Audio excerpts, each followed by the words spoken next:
In 1984, Police Academy became an unexpected comedy phenomenon. Directed by Hugh Wilson and filled with physical comedy, memorable sound effects, and outrageous characters, the film introduced audiences to misfit recruits, proved anyone could become a cop. Now, 40 years later, we're checking in on the stars who made this comedy classic unforgettable. From continued success to tragic losses, from legal troubles to shocking controversies, here's what happened to the cast of Police Academy. Steve Guttenberg. Born the 24th of August, 1958, Steve Guttenberg was 25 when he played Carrie Mahoney, the wisecracking leader forced to join the academy to avoid jail. Today at 66, his career has had dramatic ups and downs. After Police Academy, Guttenberg became one of the biggest comedy stars of the 80s, appearing in Cocoon, Short Circuit, and Three Men and a Baby, which grossed over $167 million. At his peak, he was everywhere, commanding major salaries and starring in multiple hit films per year. However, by the early 90s, his career declined rapidly due to poor film choices and shifting audience tastes. In 1998, his former publicist sued him, claiming he owed money and had been difficult to work with. The lawsuit painted a picture of a star struggling with fading celebrity. He's been accused of being difficult on sets and has had strained relationships with some former colleagues. In recent years, Guttenberg has worked on smaller projects like Veronica Mars and Ballers. He's spoken candidly about the rise and fall of his career, admitting to struggling with the transition from being one of Hollywood's biggest stars to doing smaller work. At 66, he represents the 80s comedy star whose career peaked early but who continued working and finding fulfillment beyond massive stardom. Kim Cattrall. Born August 21st, 1956, Kim Cattrall was 27 when she played Karen Thompson, Mahoney's capable love interest. Today at 68, she's achieved iconic status but became involved in one of Hollywood's most public feuds. After choosing not to return for Police Academy sequels to avoid typecasting, Cattrall built her career until landing her defining role as Samantha Jones in Sex and the City in 1998, earning her a Golden Globe and 5 Emmy nominations. However, her relationship with castmates, particularly Sarah Jessica Parker, deteriorated dramatically. When plans for a third Sex and the City film emerged, Cattrall refused, later revealing she felt bullied on set and never considered her castmates friends. In 2017, after her brother's death, she publicly called out Parker for offering condolences, saying Parker's support was hypocritical given their real relationship. The feud became major tabloid fodder. Beyond the drama, Cattrall has been married and divorced 3 times and has been open about her decision not to have children, facing decades of criticism and intrusive questions. At 68, she continues working in projects that interest her, remaining unapologetic about her choices and willingness to speak truth about toxic work environments in Hollywood. Bubba Smith. Born the 28th of February 1945, Bubba Smith was 38 when he played Moses Hightower, the gentle giant florist with superhuman strength. He passed away on the 3rd of August, 2011 at age 66. Smith was a former NFL star who played for the Baltimore Colts, Oakland Raiders, and Houston Oilers. His massive size and gentle demeanor made him perfect for Hightower. He appeared in all 6 Police Academy sequels, becoming one of the franchise's most beloved characters. After Police Academy, Smith dealt with increasing health problems related to his football career. He suffered from chronic pain from NFL injuries and dealt with effects of repeated concussions and head trauma. Like many former players, he relied on pain medication to manage ongoing problems. He became an early advocate for awareness about football's dangers. Tragically, Smith was found dead at his Los Angeles home on the 3rd of August, 2011. The autopsy revealed acute drug intoxication from prescription medications, ruled accidental. The coroner noted he had CTE, the degenerative brain disease found in many former football players. His death became part of the larger conversation about NFL player health and safety, showing how damage from professional sports can follow athletes long after their playing days end. David Graff. Born the 16th of April, 1950, David Graff was 33 when he played Eugene Tackleberry, the gun-obsessed recruit. He passed away suddenly on the 7th of April, 2001, at just 50 years old. Graff created one of the franchise's most iconic characters with his over-the-top love of firearms and military tactics. He appeared in all 7 Police Academy films, more than any other cast member. After Police Academy, Graff continued working as a character actor in film and television, appearing in Seinfeld, Star Trek, Voyager, and Citizen Ruth. He was known in the industry as kind and professional, always prepared and easy to work with. He continued working steadily through the 90s and into 2001, showing no signs of health problems. Tragically, Graff died suddenly on the 7th of April, 2001, at age 50, just 9 days before his 51st birthday. He suffered a massive heart attack and passed away unexpectedly. His death shocked friends, family, and fans, as he'd shown no signs of heart problems and was actively working. The suddenness raised questions about undiagnosed heart conditions. His widow and friends were devastated, describing him as being in seemingly good health right up until his death. Marion Ramsey.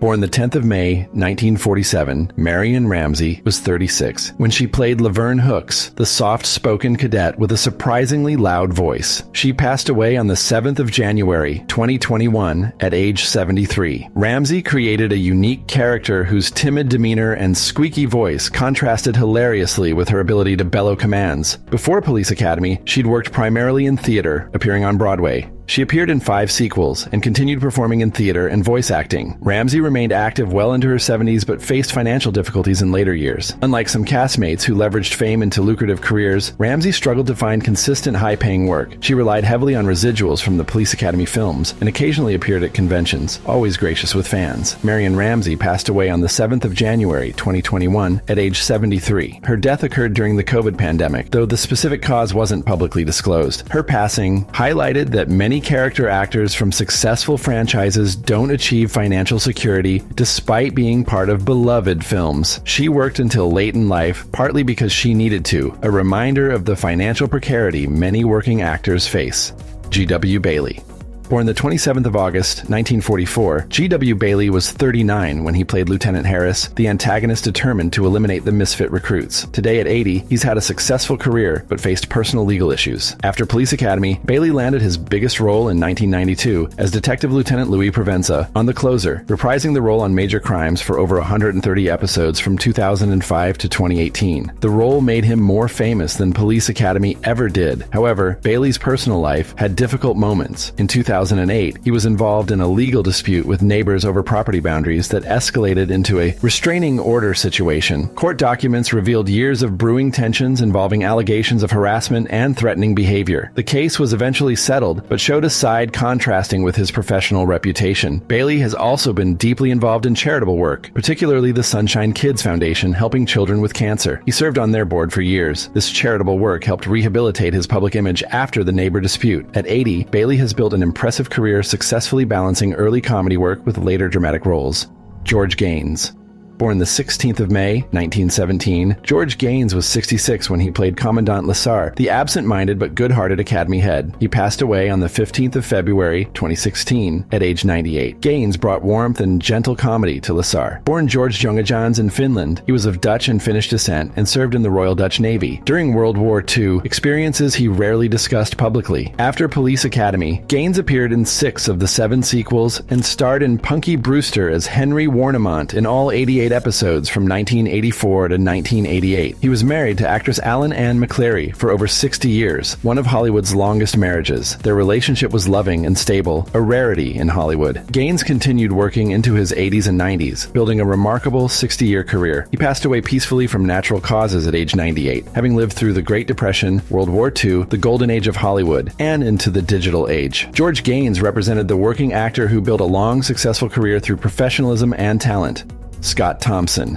Born the 25th of June, 1957, Scott Thompson was 26 when he played Chad Copeland, one of the recruits. Today at 67, his life took dark turns involving legal troubles and addiction. After appearing in the sequel, work became inconsistent. By the mid-90s, Thompson was dealing with serious substance abuse problems, arrested multiple times for drug possession, DUI, and other charges. His addiction spiraled, destroying his ability to work and maintain industry relationships. Thompson spent time in and out of rehab facilities, struggling with relapses. His story became a cautionary tale about how quickly addiction can derail an actor's life. In recent years, he's attempted recovery and spoken about his struggles and regrets, but finds his reputation and legal history make employment difficult. He's attended some Police Academy events, but often appears haggard compared to his youthful film appearance. At 67, Scott Thompson represents Hollywood's darker side, showing how addiction can destroy a promising career and lead to decades of struggle. Unlike some actors who got clean and rebuilt careers, Thompson has never fully recovered from his spiral into addiction. Leslie Easterbrook.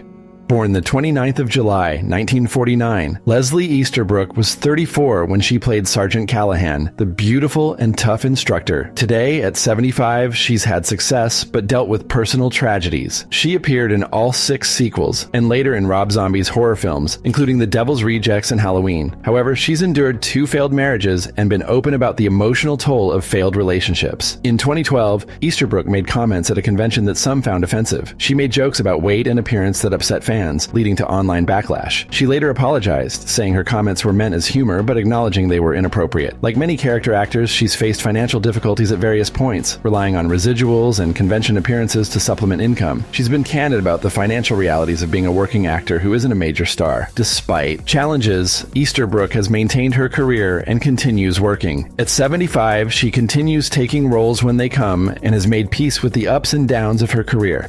Michael Winslow.